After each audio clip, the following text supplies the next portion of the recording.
Edmund Soldier here, and I am back to talk about the new Transformers film, Transformers 1, and my thoughts on this movie. I am very surprised.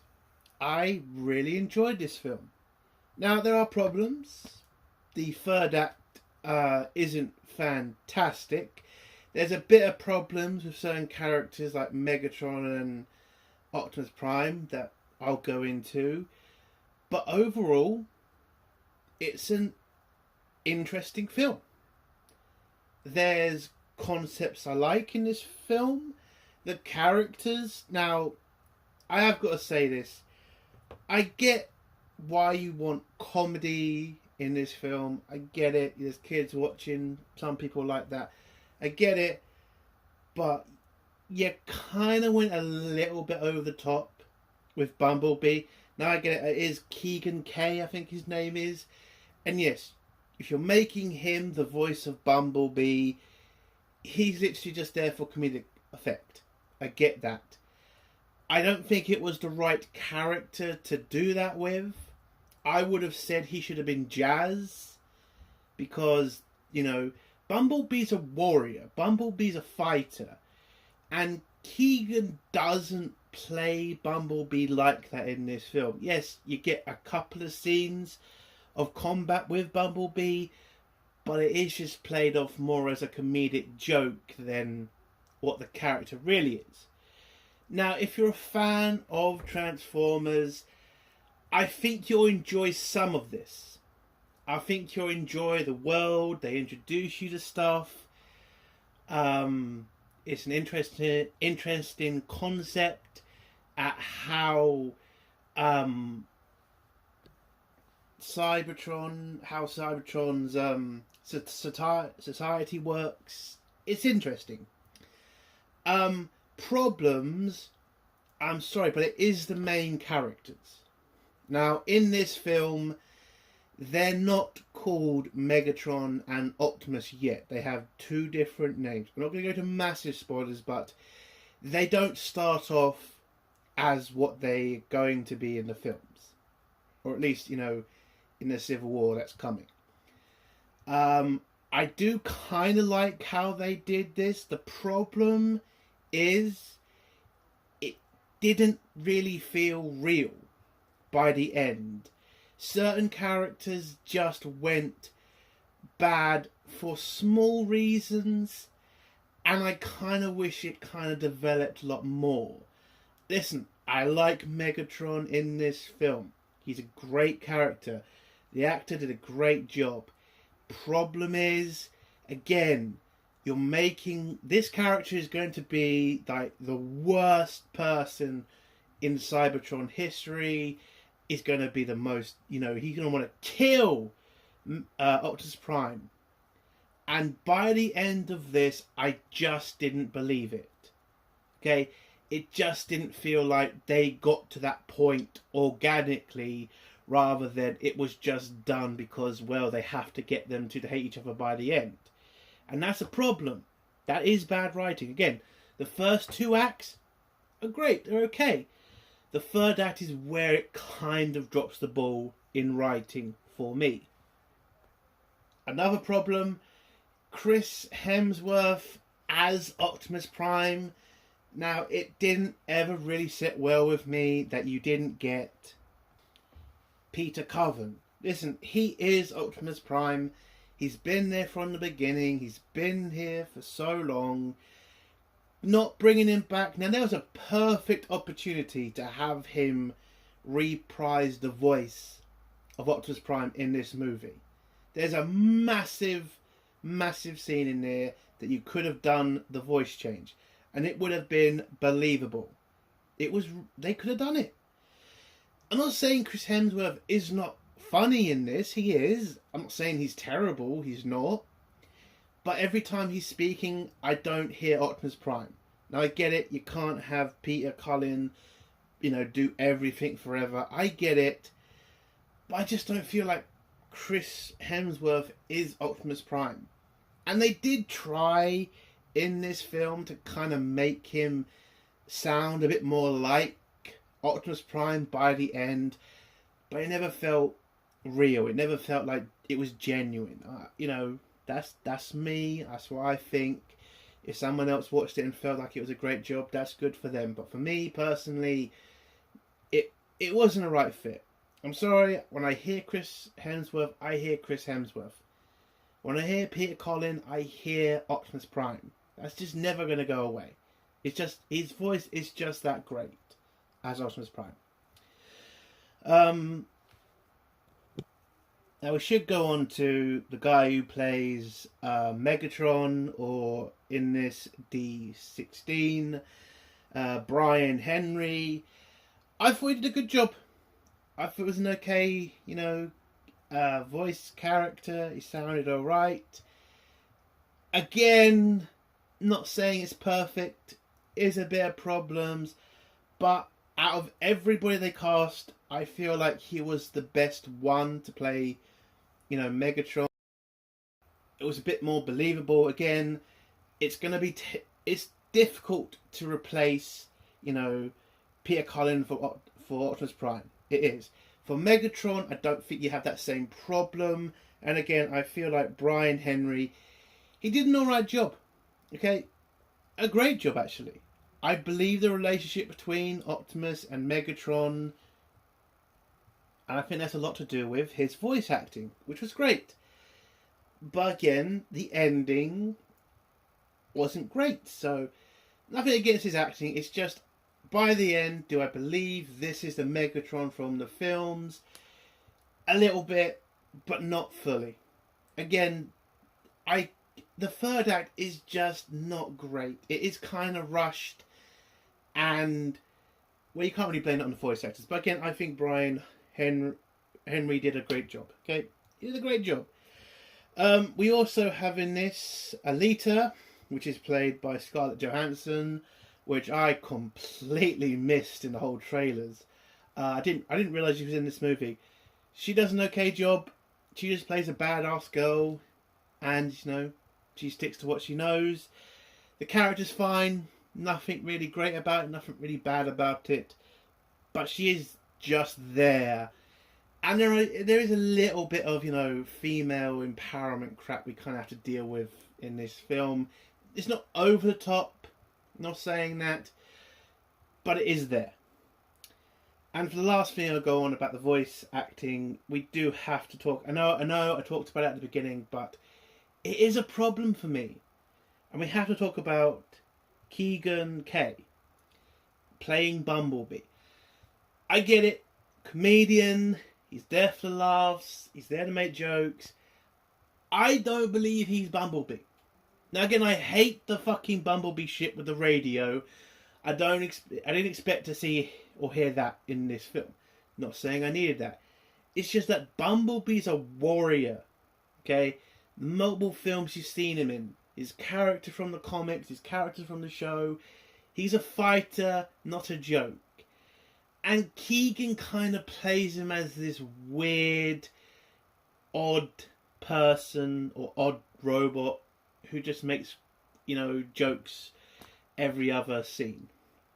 So, it's not great. Again, I feel like Keegan should just play a different character in this show. And again, I point to Jazz because Jazz was a Joker character, and I feel like that would have been better for Keegan to play as. Bumblebee is just not that character you do that with. I get it, he's done a little bit of jokes in the first couple of Transformer movies, but that's kind of just like radio jokes and, pissing on that guy in the first film. Well, lubricating on him, as Megatron, not Megatron, Prime said. But again, yeah, I just kind of think he's the kind of weak link in this film when it comes to the voice acting and the character he's playing. Just didn't feel right in my opinion. But overall, I think the film is okay. It's actually great. It's a fun film. If you like Transformers, I'm sure you'll enjoy this. But if you're thinking this is going to keep to lore, doesn't do that. Kind of changes some things, I think. But overall, interesting story. interesting combat scenes, some funny lines, but unfortunately by the end, it's an okay ending, but it is kind of written in a crap way, in my opinion. So would I give this movie overall, and would I tell people to go to the cinema to watch this, or wait till it eventually ends up on Paramount, because it probably might do with how I think it's not tracking well right now in the cinema. If you have kids, I'd probably take them to see this. It's only in about an hour and 20 minutes, I think. So it's a pretty short film, which I like, because some films kind of go a bit on too much. You know, I don't need to be in a cinema for 2 fucking hours. An hour and a half is great. So this film, time, is great. And if you have a family, you know, kids will enjoy themselves, and you'll enjoy yourselves. The story is interesting to watch. So what would I give this out of 10? I would give it an 8 out of 10. I think it's an okay film. I get there was a lot of cringe trailers that came out with this, but I'd ignore them. Give this film a chance. It is actually an interesting film. And if you're, again, a Transformer person, if you're interested in all that, I'm sure you'll enjoy this. So let's get to spoilers now. If you don't want to hear spoilers, leave in 3, 2, 1. So the movie starts off with us heading into Cybertron, into one of the main cities, where we go into this library place where it looks like Optimus, whose character name in this, because he's not Optimus Prime yet, he's called, what is he called again? He's called Orion Pax. And so Orion is sneaking through this library trying to find some chips or cards or whatever.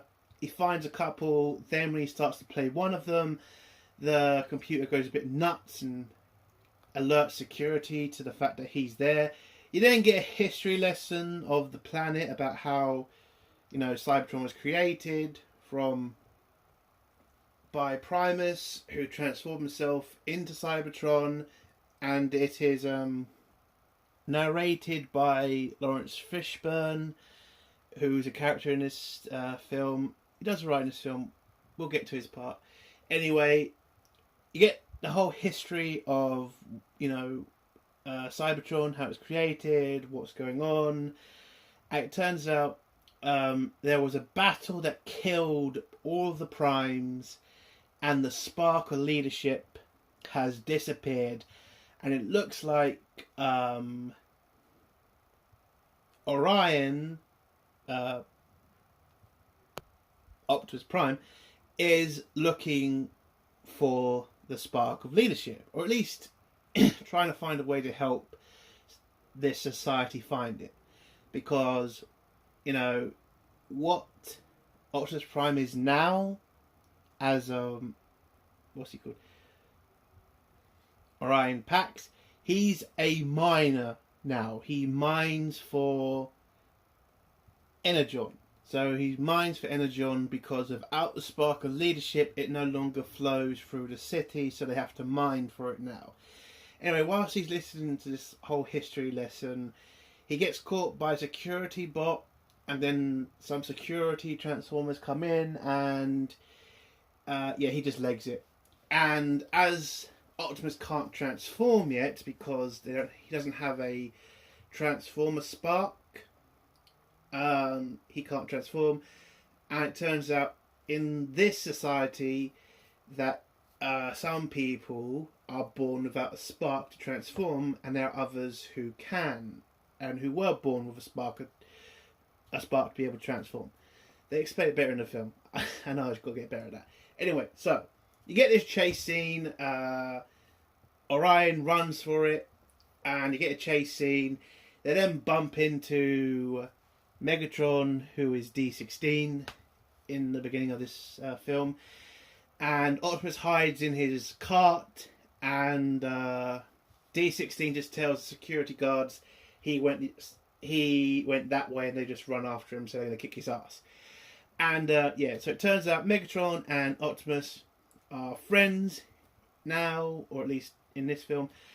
And Megatron is kind of just like, he wants to do his duty, he wants to do his work, and he wants to just be a miner. Whereas Optimus, he wants to be something bigger, he wants to be something better. And basically, Megatron is just getting him out of so many situations. He's kind of getting sick of it now, but he's still his friend, so he's staying loyal. So I like that in this film.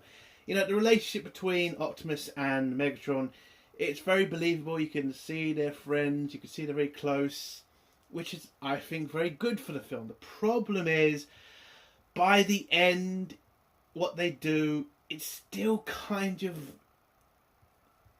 It's just not written well, in my opinion. Anyway, on the train, Optimus explains, you know, he wants to find the spark of leadership to help Cybertron. And then we find out about Sentinel Prime and the fact that Megatron is very loyal to him and looks up to him as, you know, a respectable leader. And that he believes that what they should do is just continue doing their job as miners, you know, helping Cybertron mine for Energon. So, but again, Optimus is more, you know, he wants to just do something bigger than himself. And I like that in his character in this. You know, so they get to the mine, they get put on, you know, the job, an accident happens and somebody nearly dies because when you're mining for Energon, if you don't do it in a safe way, it can explode. And unfortunately it does. And basically somebody gets, you know, somebody has to take the blame for this. Optimus tries to take the blame, but the person in charge of the place blames... Aaliyah gets blamed. You see in an earlier scene, she gives, you know, Optimus and Megatron their duties to mine for Energon. So, anyway, so she ordered them to do something, and as she's in charge, she gets the blame for the accident, and then gets demoted to waste extraction, basically. Optimus tries to apologise, and she just tells him to fuck off, basically, which is like, yeah, you did kind of cost her a career, and now she's going to go into waste management. Not great. So, after they've done their shift, there is a broadcast from Sentinel Prime, who tells the city that his mission has unfortunately failed, as he didn't find the leadership spark. So, you know, everybody just, you know, he's going to go again and try to find it some other time. Then he brings up the race that's coming up, where everybody gets excited about it, and Optimus says, why don't we enter the race and show that non-transforming Transformers are just as good as the people who can transform. Now, Megatron is not exactly happy about this. He just wants to get on with his work and do his duty to Cybertron. Again, I do love the relationship between them, because again, shows Megatron wasn't just a heartless bastard all his life. He was someone who was determined to do right by Cybertron. And in this film, they do a good job explaining to you why Megatron is the way he is and why he doesn't respect leadership and why he hates Primes. Because they do a great job in that. Anyway, so Prime tells Megatron, listen, we could do it. We could be these special people who can show the world what everybody can do. But Megatron just says no, and then he thinks that's the end of it. There was also a scene where you see Optimus give Megatron a decal sticker from Megatron Prime. I don't think that's the name, but it had something Megatron in it. But yeah, apparently this is somebody Megatron looks up to. That's why he takes the name. And the sticker that, you know, the one you see on the scene right there, this one, yeah, that's Megatron Prime symbol. It was a good scene between them. I liked it. Anyway, it's race day, And Megatron and Optimus are heading over there to get some seats, and Optimus tells Megatron he's got a better place to go where they'll get better seats, better than the ones that they were going to get if they just walked with the crowd. So Megatron reluctantly goes with Optimus, and then when they get to Optimus Prime's secret area, it's a great view of the race, and Megatron's happy, and Prime says, "Anything for you, mate," and they fist bump again, and yeah. Megatron thinks they're just going to enjoy a lovely race.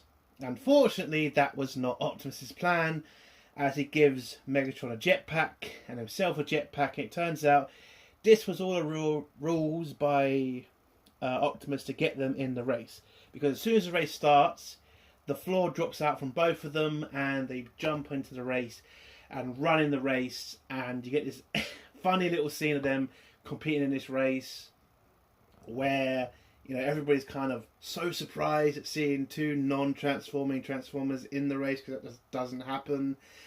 And they nearly win. They get so close, but unfortunately, I think Megatron got knocked over, and Optimus then tries to pull him, or at least help him over the finish line.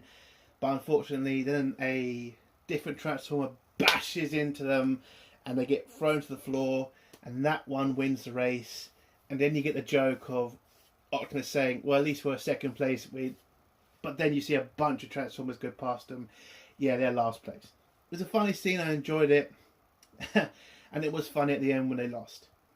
But because two non-transforming Transformers compete in the race, apparently this excited all of the non-transforming Transformers to work harder in the mines. So Sentinel comes down to talk to Optimus and Megatron and congratulates them for competing and for inspiring the workers to work harder. Which is, you know, kind of funny when you find out why he wants the workers to work harder.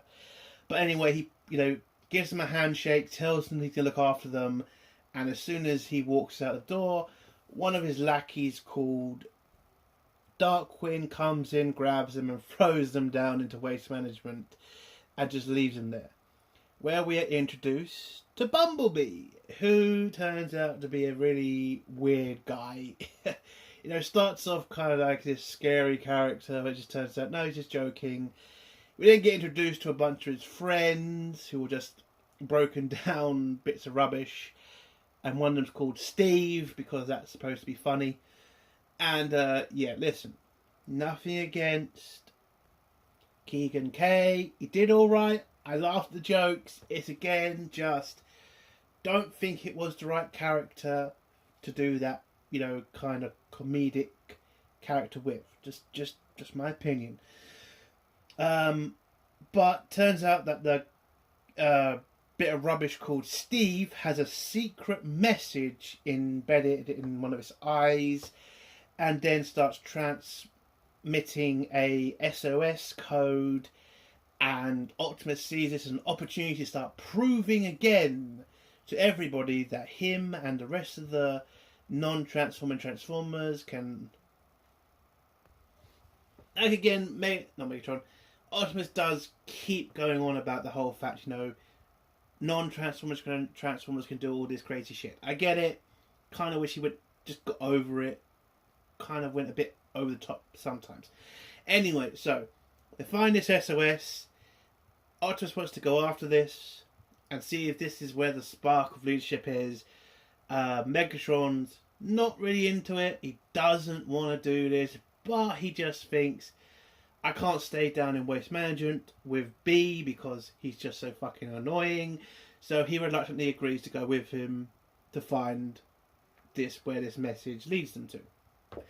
So they then have to ask Bumblebee, is there any way to get out of waste extraction? And he says yes. And it's just them crawling up the pipes where the rubbish is coming down. And when they get out of the waste management, they get to the train site where all the waste is put on trains and taken up to the surface. So they have to hide in a train to get up to the surface, where we see Alita, who's now in charge of waste management, and she's loading up a train. She realizes that somebody has snuck on the train, and when she finds it out, it's Optimus and Megatron. She gets pretty pissed and tries to alert security, but the door's closed, and the train just heads for the surface. And so they're trying to get through to Alita that they're on a special mission to, you know, find a spark of leadership. And she is like, no, I'm not interested in talking. You kind of fucked me at my last job, so fuck you, basically. But she relents and just says, fine, as we're all stuck on this train heading to the surface, you might as well go on your mission. Because they then jump out of the train, they then unfortunately get knocked off the train, and then have to walk through the surface of Cybertron, which is pretty dangerous because there's certain creatures and things lurking about. They then get to the tunnel Quintesson ships, because they're supposed to have been defeated by the Primes, that's why they sacrificed themselves, but it looks like they're now in control of the surface. So something weird is going on. Oh, I'm sorry, I was talking about the cave, sorry. Yes, they get a cave full of, you know, teeth, and Beam makes a joke. By the way, Beam in this movie will not shut the fuck up. And that becomes a running joke throughout the fucking film. Again, I found it a little bit funny, but it started to kind of get a bit, you know, grating, let's just say. So they get to the tunnel, and they find out this tunnel is where all of the Primes died. And when they're looking at all the bodies, Megatron finds his hero, his head cut off, and he's pretty sad about it. But they managed to find one of the Primes, played by Lawrence Fishburne. Don't know why I say Fishburne. Fishburne is still technically working. He just needs Energon. So they give him some Energon, it wakes him up, and he then shows them that what actually happened to the Primes. And it turns out Sentinel Prime, who's not really a Prime in this film, he's a fake Prime, because he used to be their student, not a Prime himself. So he tells them the story about how Sentinel betrayed them to the Quintessons. So the Quintessons set up an ambush for the Primes, but the Primes were able to hold out for a really long time. So Sentinel came in and stabbed one in the back and just killed a lot of them. And he was called a traitor by Megatron's hero, so Sentinel cut his head off. And that's what really happened to the Primes. So Sentinel is working for the Quinzons and not for the Transformers, not for the Autobots. So Megatron doesn't really take this well because he doesn't believe it. He looks up to Sentinel Prime. He respects him too much to believe that he would do this. But then they get a signal that Sentinel is in the area, where they then spy Sentinel meeting up with the Quinzons and also with a couple of trains. And they then wonder why they're giving trains full of garbage to the Quinzons, where it turns out they are not giving they're not giving garbage to them, they're giving them Energon. And apparently this is the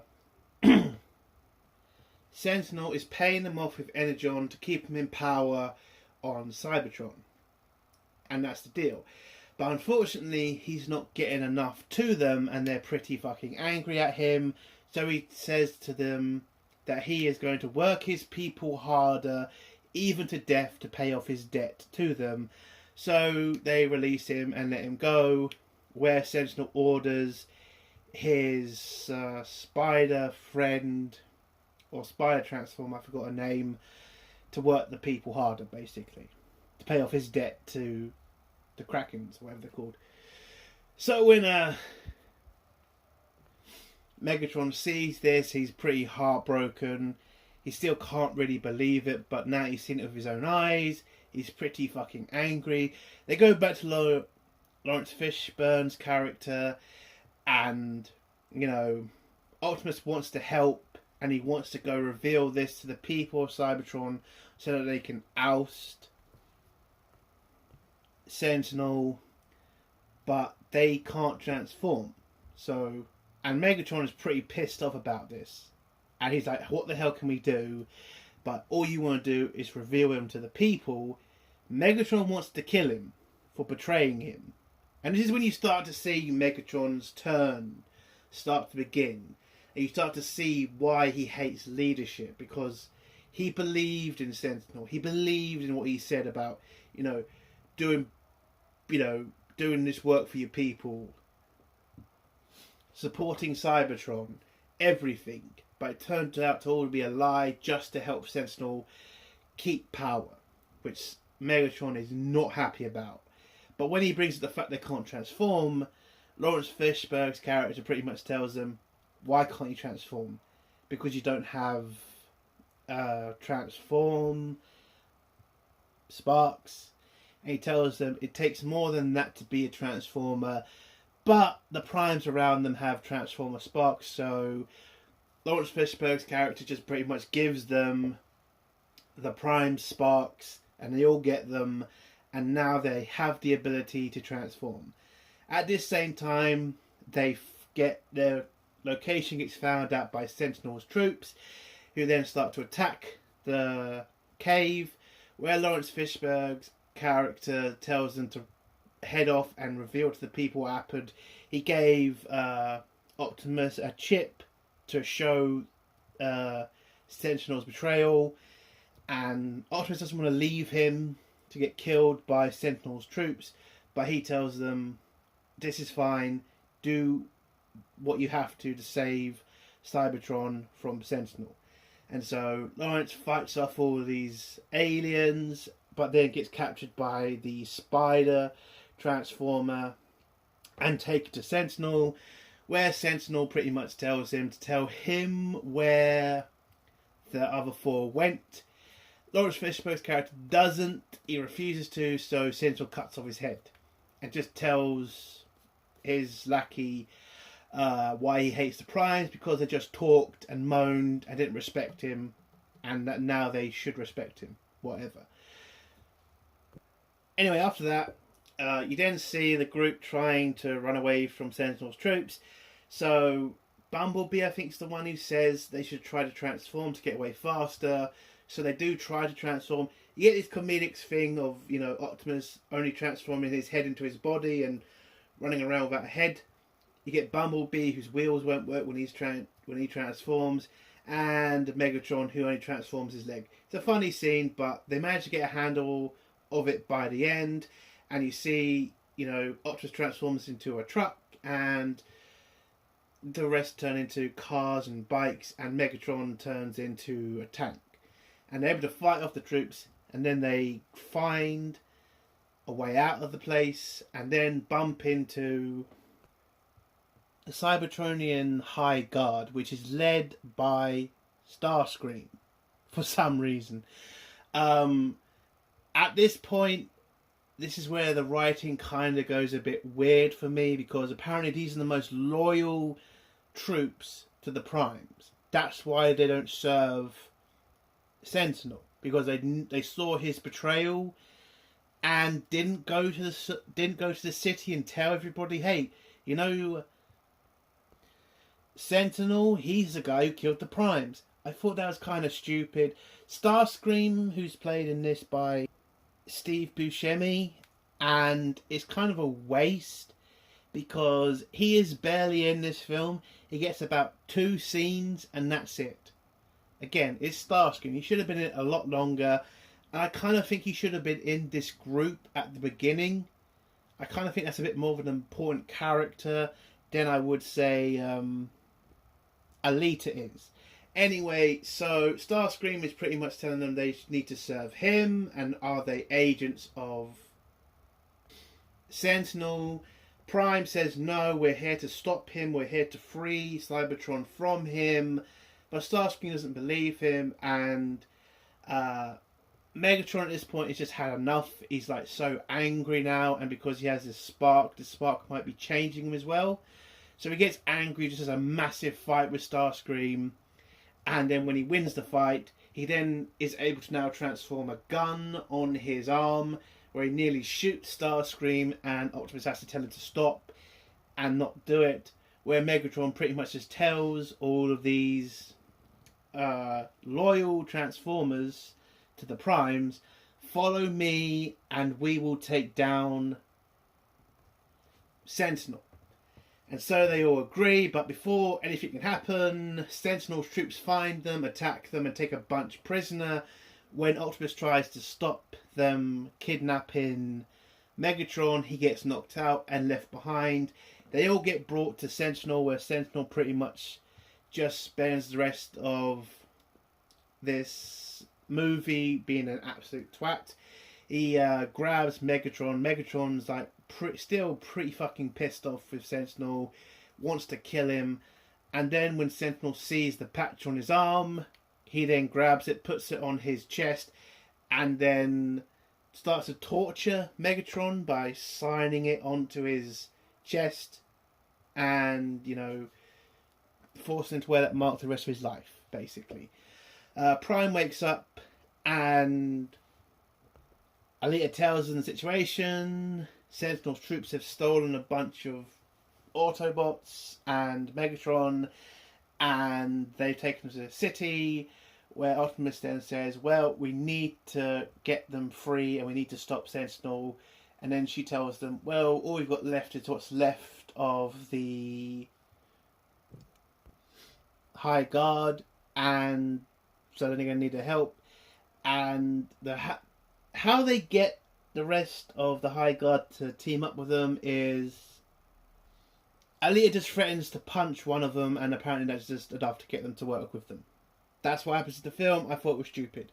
Anyway, so they team up, head into the city, where Optimus runs into the mining site, where the miners are shocked to see him because Sentinel said that he had died, and he just tells them, no, Sentinel is working with our greatest enemy. He's lied to us. He betrayed the Primes. And then he gives his rousing speech to the miners to tell them that all of their sparks were taken from them. All their transforming sparks.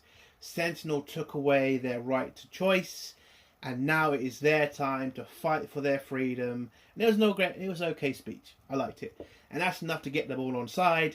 And then the battle begins because Alita's able to steal a train where she sneaks in the High Guard into the city.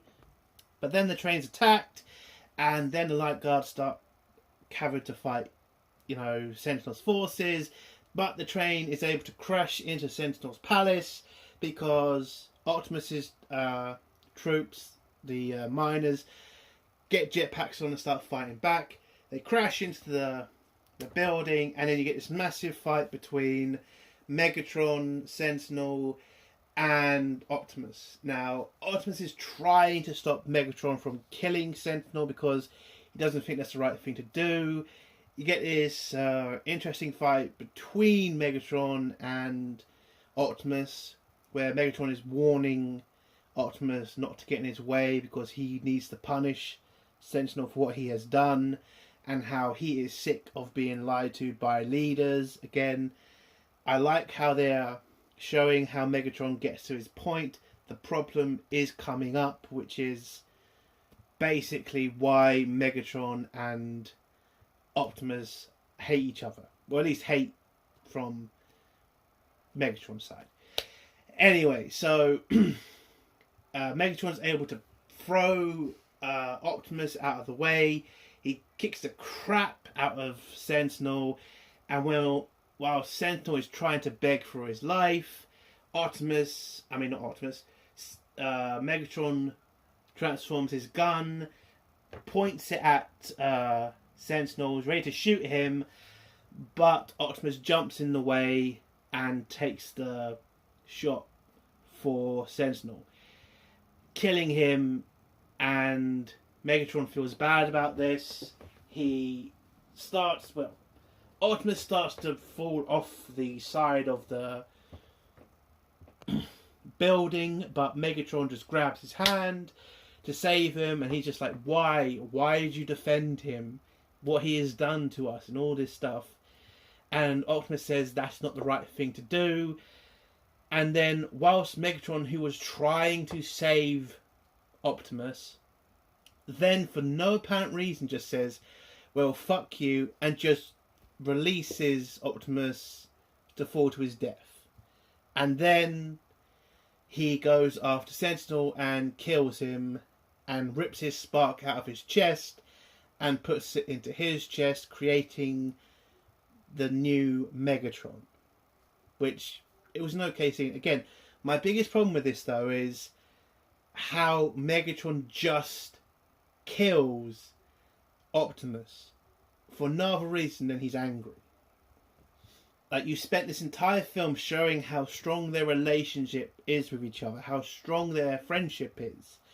And then just because he's mad at another person, Megatron just kills his friend. I thought that was stupid. I think there should have been a bit more than just that, than just Optimus taking a shot for Sentinel. It should have been Optimus standing in his way and fighting him, and maybe afterwards what happens next happens, and then Megatron sees that you can't trust the Prime. That should have been how it was laid out, in my opinion. But what actually happens is, so Megatron kills Sentinel, tells the people of Cybertron they are no longer to follow Primes, the Prime's time is dead, and then you see Optimus becoming Optimus Prime, being given the spark of leadership by the other Primes, and now this would have been the perfect time to have the voice switch. I think that's what they should have done, but they decided not to. They just decided to have Chris Hemsworth try to sound a bit more like Peter Cullen. So, again, I think that's a missed opportunity, but fine. So, Optimus Prime becomes Optimus Prime. He flies back up. Megatron sees this, gets absolutely pissed off because he doesn't like Primes. And now that his friend is a Prime, he hates him. And Optimus pretty much tells Megatron what he did was wrong. There was a better way to have done this, and you are now banished from the city. And so Megatron says fine, and tells the Cybertron guard to follow him back up to the surface, where he will live out the rest of his banishment. And so that's the end of Megatron's part in this film. And the end of this film is just Optimus becoming the leader of Cybertron and hoping to create a better future for the Transformers. And that's how the movie ends. Again, it is a good film. I love the premise. I love the story. I thought the characters were good. The only problem that I have with this film is just the ending. Again, I feel like they should have done a lot more into having the relationship between Optimus and Megatron break down. I think it needed a little bit more time to show that, in my view. But overall, it's still a good film. It's still entertaining. And if you are a Transformer fan, I think you will enjoy it. And that's the end of my review. If you like this review, give it a like. If you dislike this review, give it a dislike. And if you have a comment, leave it below and I'll try to get back to it. And if you like my videos, do think about subscribing. Entertainment World Soldier.